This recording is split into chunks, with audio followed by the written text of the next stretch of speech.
Hi friends, welcome back to Simpana YouTube channel. ಎಲ್ಲರೂ ಹೇಗಿದ್ದೀರಾ? ನನ್ನ ವೀಡಿಯೋನ ಫಸ್ಟ್ ಟೈಮ್ ನೋಡ್ತಾ ಇದ್ದರೆ ಸಬ್ಸ್ಕ್ರೈಬ್ ಮಾಡ್ಕೊಳ್ಳಿ, ಹಾಗೆ ಎಲ್ಲ ವೀಡಿಯೋಗಳಿಗೂ ಸಪೋರ್ಟ್ ಮಾಡ್ತಾಯಿರಿ. ನಾನಿವತ್ತು ಬೆಳಗ್ಗೆಯಿಂದ ಬ್ಲಾಗ್ ಮಾಡ್ತಾಯಿದ್ದೀನಿ. ನನ್ನ ಮಗಳು ನೋಡಿ ಹೊಟ್ಟೆ ನೋವು ಅಂತ ಹೇಳಿ ರಜೆ ಮಾಡ್ಕೊಂಡು ಮನೇಲಿ ಕೂತ್ಕೊಂಡಿದ್ದೆ. ಇವತ್ತು ನಿನ್ನೆ ನೈಟು ಹೊಟ್ಟೆ ನೋವು ಅಂತ ಹೇಳ್ತಾ ಇದ್ಲು, ಇವತ್ತು ಬೆಳಿಗ್ಗೆ ಜಾಸ್ತಿ ಆಗಿದೆ. ಅದಕ್ಕೆ ಇವತ್ತೇಗೂ ಸಾಟರ್ಡೆ ಅಲ್ವಾ, ರಜೆ ಮಾಡು ಅಂತ ಹೇಳಿ ರಜೆ ಮಾಡಿಸಿದ್ದೆ. ನಾನಿವತ್ತು ಬೆಳಗ್ಗೆ ತಿಂಡಿಗೆ ಮಾಡಿದ್ದೀನಿ. ನಾನು ನೋಡಿ ಈ ಥರ ಫಸ್ಟು ಮಾಡಿ ಇಟ್ಕೊಬಿಡ್ತೀನಿ, ಆಮೇಲೆ ಸ್ವಲ್ಪ ಗ್ಯಾಸಲ್ಲಿ ಈ ಥರ ಬಿಸಿ ಮಾಡಿಕೊಂಡ್ರೆ ಆಯಿತು.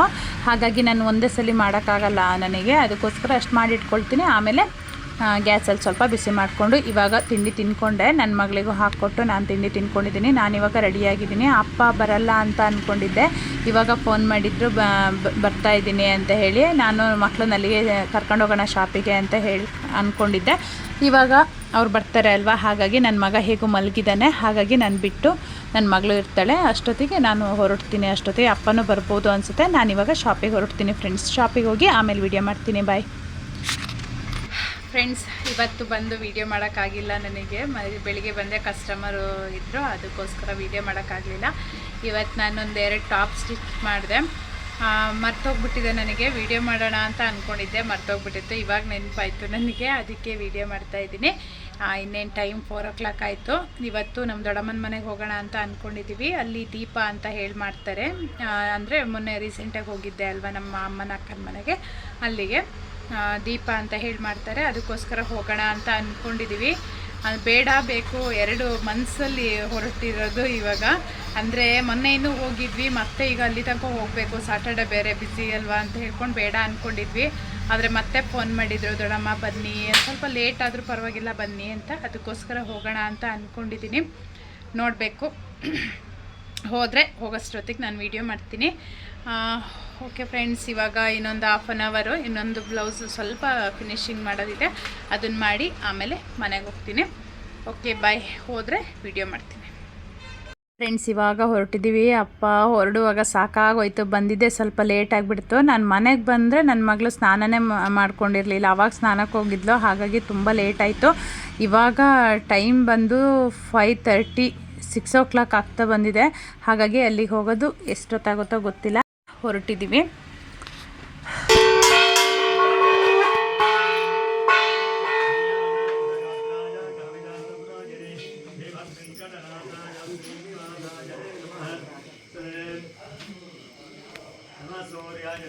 ನಾವು ಫುಲ್ ಪೂಜೆ ಎಲ್ಲ ಮುಗ್ದೋಗ್ಬಿಟ್ಟಿರುತ್ತೆ ಅಂತ ಅಂದ್ಕೊಂಡ್ವಿ. ಸದ್ಯ ಪೂಜೆ ಏನು ಮುಗ್ದಿರಲಿಲ್ಲ. ನಾವು ಹೋಗೋಷ್ಟೊತ್ತಿಗೆ 7 ಗಂಟೆ ಏನೋ ಆಯಿತು. ಆದರೂ ಪೂಜೆ ಏನೂ ಮುಗ್ದಿರಲಿಲ್ಲ. ಅಂದರೆ 5 ಗಂಟೆಯಿಂದ ಸ್ಟಾರ್ಟು ಅಂತ ಹೇಳಿದರು ಪೂಜೆ. ಹಾಗಾಗಿ ನಾನು ಮುಗ್ದೋಗಿರುತ್ತೇನೋ ಅಂತ ನಮ್ಮ ಮನೆಯವರು ಅಷ್ಟೇ ಸ್ಪೀಡಾಗಿ ಬಂದರು.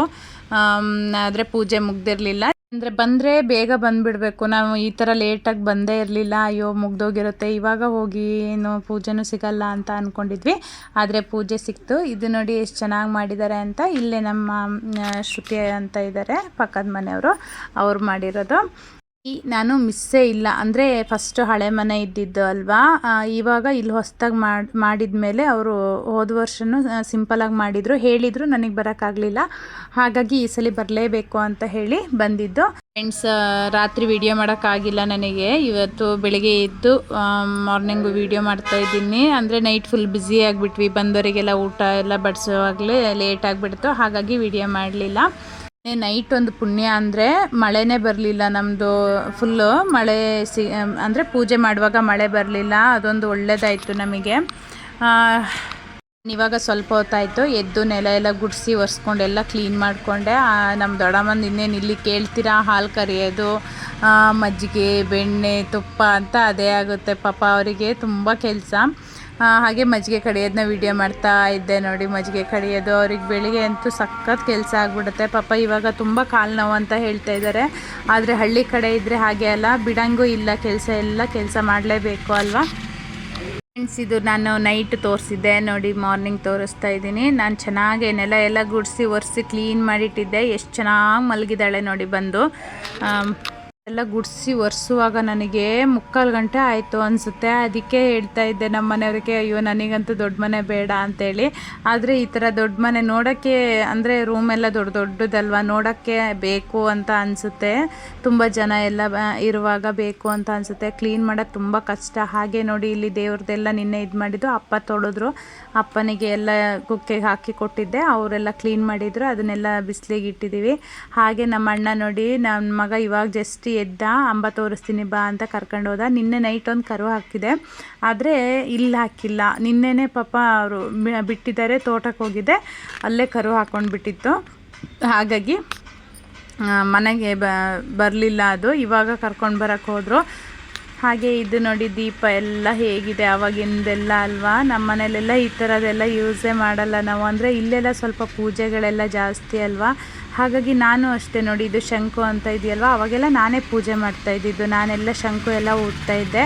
ಇವಾಗೆಲ್ಲ ಸ್ವಲ್ಪ ಮರ್ತೋಗ್ಬಿಟ್ಟಿದೆ. ಮತ್ತು ಟ್ರೈ ಮಾಡು, ಇಲ್ಲ ನಾನು ಇವಾಗ ನೋಡಬೇಕು ನೆನಪಿದೆಯೋ ಇಲ್ವೋ ಗೊತ್ತಿಲ್ಲ. ಇನ್ನು ತಿಂಡಿ ಎಲ್ಲ ಆಗಬೇಕು. ತಿಂಡಿ ಇವತ್ತು ಕಡುಬು ಮಾಡಿದ್ದಾರೆ. ಇನ್ನೇನು ತಿಂಡಿ ತಿನ್ಕೊಂಡು ಹೊರಡೋಣ ಅಂತ ಅಂದ್ಕೊಂಡಿದ್ದೀವಿ. ನೋಡಬೇಕು. ನಮ್ಮ ಮನೆಯವ್ರು ನೋಡಿ ಟಿ ವಿ ಹಾಕ್ಕೊಂಡು ಕುತ್ಕೊಬಿಟ್ಟಿದ್ದಾರೆ, ಕೈಯಲ್ಲಿ ರಿಮೋಟ್ ಇಟ್ಕೊಂಡು ಟಿ ವಿ ನೋಡ್ತಾ ಕುತ್ಕೊಂಡಿದ್ದಾರೆ. ಹೊರಡೋಣ ಅಂತ ಕೇಳ್ತಾ ಇದ್ದೆ. ಇನ್ನೇನು ತಿಂಡಿ ತಿನ್ಕೊಂಡು ಹೊರಡಬೇಕು. ಫ್ರೆಂಡ್ಸ್, ಇಲ್ಲಿಗೆ ಬಂದರೆ ನನಗೆ ಹೋಗೋಕ್ಕೆ ಮನಸ್ಸೇ ಬರಲ್ಲ. ಯಾಕೆ ಅಂದರೆ ಜವಾಬ್ದಾರಿ ಜಾಸ್ತಿ ಅಲ್ವಾ. ಅಡುಗೆ ಕೆಲಸ, ಮಕ್ಕಳು ಎಲ್ಲ ಮತ್ತೆ ಮಾಡ್ಕೋಬೇಕು, ಶಾಪಿಗೆ ಹೋಗಬೇಕು. ಅಲ್ಲಿ ಹೋಗ್ಬಿಟ್ರೆ ಅದೇ ಮೈಂಡಲ್ಲಿ ಇದ್ಬಿಡ್ತೀವಿ. ನನ್ನ ಮಗಳು ನೋಡಿ ಇಲ್ಲಿದ್ರಂತೂ ಎಷ್ಟು ಚೆನ್ನಾಗಿ ನಿದ್ದೆ ಮಾಡಿದ್ದಾಳೆ ಅಂತ. ನನ್ನ ಮಗನೇ ಬೇಗ ಎದ್ಬಿಟ್ಟ. ನನ್ನ ಮಗಳು ಇನ್ನೂ ಎದ್ದಿಲ್ಲ. ಮಗಳೇ ಹೇಳಲ್ವಾ ಅಂದರೆ ಇಲ್ಲ ಅಂತ ಹೇಳ್ತಾ ಇದ್ದಾಳೆ. ನಮ್ಮೂರಲ್ಲಿ ರೋಡ್ ಸೈಡೇ ಮನೆ ಇರೋದ್ರಿಂದ ಫುಲ್ಲು ವೆಹಿಕಲ್ ಸೌಂಡ್ ಇದ್ದೇ ಇರುತ್ತೆ. ಒಂದೆಲ್ಲ ಒಂದು ಸೌಂಡ್ ಆಗ್ತಾ ಇರುತ್ತೆ. ಹಾಗಾಗಿ ನಿದ್ದೆ ಬರಲ್ಲ. ಇಲ್ಲಿ ನೋಡಿ ಶಾಂತವಾಗಿ ಎಷ್ಟು ಚೆನ್ನಾಗಿ ನಿದ್ದೆ ಹೊಡಿತಾ ಇದ್ದಾಳೆ. ಏಳು ಅಂದರೂ ಹೇಳಲ್ಲ ಅಂತ ಇದ್ದಾಳೆ. ಹಾಗೆ ಒಂದು ಹೊಸದೊಂದು ಬೆಡ್ ತಂದಿದ್ರು, ನೋಡ್ತಾ ಇದ್ವಿ. ಕಾಟ್ ತಂದಿದ್ರು, ಅದನ್ನು ನೋಡ್ತಾ ಇದ್ವಿ. ಚೆನ್ನಾಗಿದೆ, ಅಂದರೆ ಡ್ರೆಸ್ಗಳೆಲ್ಲ ಅದರಲ್ಲಿ ಸ್ಟೋರ್ ಮಾಡಿ ಇಡಬಹುದು. ಚೆನ್ನಾಗಿತ್ತು. ಹಾಗೆ ನಮ್ಮ ದೊಡ್ಡಮ್ಮ ನೋಡಿ ಏನಾದರೂ ಒಂದು ಶೋ ಮಾಡ್ತಾ ಇರ್ತಾರೆ. ನನ್ನ ಮನೆ ನೋಡೋಕ್ಕೆ ಅಂತ ಹೇಳಿ ಹೋಗಿದ್ದ ಅಲ್ವಾ, ಒಂದು ಹೂ ಕುಯ್ಕೊಂಡು ಬಂದಿದ್ದಾನೆ. ಅದರಲ್ಲೇ ಆಟ ಆಡ್ತಾ ಕುತ್ಕೊಂಡಿದ್ದ. ಮಗನೇ ಹೋಗೋಣವಾ ಅಂತ ಕೇಳ್ತಾ ಇದ್ದೀನಿ. ನನಗೂ ಇಲ್ಲಿ ಖುಷಿ ಆಗ್ಬಿಡುತ್ತೆ. ದೊಡ್ಡ ದೊಡ್ಡ ರೂಮ್ ಇದೆಲ್ಲ, ಆಟ ಆಡ್ಕೊಂಡು ಆರಾಮಾಗಿರ್ತಾನೆ. ನನ್ನ ಮಗ ನೋಡಿ ಹಾಗೆ ಅವ್ರದ್ದು, ನಮ್ಮ ದೊಡ್ಡಪ್ಪ ಇದ್ದಾರಲ್ಲ, ಅವ್ರ ತಮ್ಮನ ಮನೆ ಇದು. ನಾವು ಫಸ್ಟ್ ಎಲ್ಲ ಇಲ್ಲೇ ಇದ್ದಿದ್ದು. ಇಲ್ಲಿಂದ ನಾವು ಹೊಸ ಮನೆ ಕಟ್ಕೊಂಡು ಅಲ್ಲಿಗೆ ಹೋಗಿದ್ವಿ. ಈಗ ಅದೆಲ್ಲ ಬೀಳ್ಸಿದ್ದಾರೆ. ಸ್ವಲ್ಪ 2 ರೂಮ್ ಎಲ್ಲ ಅವಾಗಿತ್ತು. ನೋಡಿ ಹೇಗಿದೆ ಅಂತ. ಹಳೆಯ ಮನೆ ಆವಾಗಿಂದು ನೋಡೋಕ್ಕೆ ಎಷ್ಟು ಚೆನ್ನಾಗಿರುತ್ತೆ ಅಲ್ವಾ. ಇಲ್ಲೆಲ್ಲ ತುಂಬ ಮೆಮೊರೀಸ್ ಇದೆ. ಅಂದರೆ ನಾವು ಇಲ್ಲೇ ಆಟ ಆಡ್ತಾ ಇದ್ದಿದ್ದು, ಎಲ್ಲರೂ ಸೇರಿಕೊಂಡು ಇಲ್ಲೇ ಇರ್ತಾ ಇದ್ದಿದ್ದು. ನನ್ನ ಮಗ ನೋಡಿ ಇಲ್ಲಿ ಮಲ್ಕೊಂಡು ಅಳ್ತಾ ಕೂತ್ಕೊಂಡಿದ್ದಾನೆ. ಪಕ್ಕದಲ್ಲೇ ಮನೆ. ನಾನಂದರೆ ಹೋದ್ಸಲಿ ಬಂದಾಗ ಇಲ್ಲಿ ಬರೋಕ್ಕಾಗಲಿಲ್ಲ, ಬ್ಯುಸಿ ಇದ್ದೆ ಅಂಥೇಳಿ ಬೇಗ ಹೊರಟು ಹೋಗಿದ್ವಿ. ಹಾಗಾಗಿ ಈ ಸಲ ಹೋಗಿ ಬರೋಣ ಅಂತ ಬಂದಿದ್ವಿ. ನಮ್ಮ ಆಂಟಿಯಲ್ಲಿ ಜ್ಯೂಸ್ ಮಾಡ್ಕೊಂಡು ಬರ್ತೀನಿ ಅಂತ ಹೋದರು. ನಾನು ಹಾಗೆ ವೀಡಿಯೋ ಮಾಡ್ತಾ ಇದ್ದೆ. ಹೇಗಿದೆ ನೋಡಿ ಅಟ್ಟ ಎಲ್ಲ.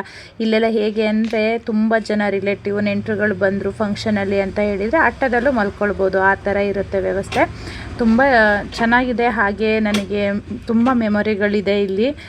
ಹಬ್ಬಗಳು ಎಲ್ಲ ಇಲ್ಲೇ ಮಾಡ್ತಾ ಇದ್ದಿದ್ವು ಅಲ್ವ. ಒಟ್ಟು ನಾನು ಎಷ್ಟು ವರ್ಷ ಅಂದರೆ 7 ಇಯರ್ಸ್ ಏನೋ ಅಲ್ಲಿದ್ದೆ ನಾನು. ಅಷ್ಟೊತ್ತಿಗೆ ಮೀನಿನ ಗಾಡಿ ಬಂತು. ಅಣ್ಣ ಮೀನು ತಗೊಳ್ತೀನಿ ಅಂತ ಹೋದ. ಅಂದರೆ ನಾವೆಲ್ಲ ಅಲ್ಲೇ ಒಟ್ಟಿಗಿದ್ವಿ. ಮೀನು ತಗೊಳ್ತೀನಿ ಅಂತ ಹೇಳಿ ಹೋದ. ಹಾಗೆ ನಮ್ಮ ದೊಡ್ಡಮ್ಮ ಸಾಂಬಾರು ಮಾಡ್ತಾ ಇದ್ದಾರೆ ನೋಡಿ. ಅಂದ ಅಲ್ವಾ, ಮೀನು ಅಂದರೆ ಮಡಿಕೆಯಲ್ಲಿ ಮಾಡೋದು ತುಂಬ ಟೇಸ್ಟು ಇರುತ್ತೆ, ಮತ್ತು ತಳ ಹಿಡಿಯಲ್ಲ, ಚೆನ್ನಾಗಿ ಬರುತ್ತೆ. ನಾನು 1-2 ಮಡಿಕೆ ತೊಗೊಂಡಿದ್ದೆ. ಫ್ರೆಂಡ್ಸ್, ನನ್ನ ವೀಡಿಯೋನ ಇಲ್ಲಿಗೆ ಮುಗಿಸ್ತಾ ಇದ್ದೀನಿ. ನನ್ನ ವೀಡಿಯೋ ಇಷ್ಟ ಆದರೆ ಲೈಕ್ ಮಾಡಿ. ಫಸ್ಟ್ ಟೈಮ್ ನೋಡ್ತಾ ಇದ್ದರೆ ಸಬ್ಸ್ಕ್ರೈಬ್ ಆಗೋದನ್ನ ಮರಿಬೇಡಿ. Thank you. ಬಾಯ್.